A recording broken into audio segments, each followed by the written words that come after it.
अंमली पदार्थ विरोधी पथकाने साक्री जिल्हा धुळे येथून 82 किलो 264 ग्रॅम वजनाचा डोडा जप्त करत 12,33,960 रुपये किमतीचा मुद्देमाल हस्तगत केलाय.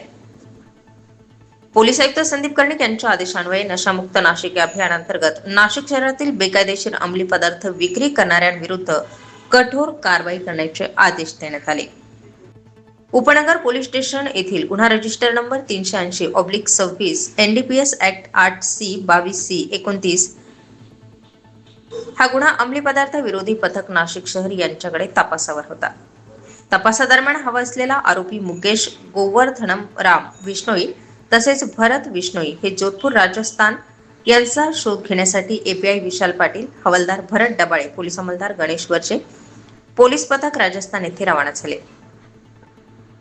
आरोपींची माहिती संकलित करून तांत्रिक विश्लेषण व माहितीदारांच्या मदतीने शोध घेतला असता आरोपी हे समर्थळा हॉटेल कोंडाईबारी साक्री येथे आढळून आले. आरोपींना ताब्यात घेऊन चौकशी केली असता त्यांनी साक्री येथील सुयोग कॉलनीमधील भाड्याच्या घरात डोडा ठेवला असल्याची माहिती पोलीस पथकाला दिली. पोलीस पथकाने या ठिकाणी छापा टाकत 82 किलो 264 ग्रॅम वजनाचा डोडा जप्त केलाय.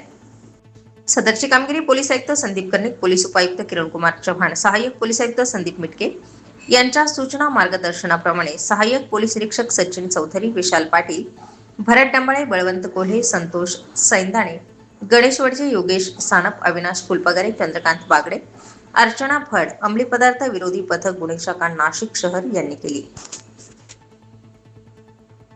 स्टार 24 फास्ट न्यूज साठी मोहन सहाणे, नाशिक.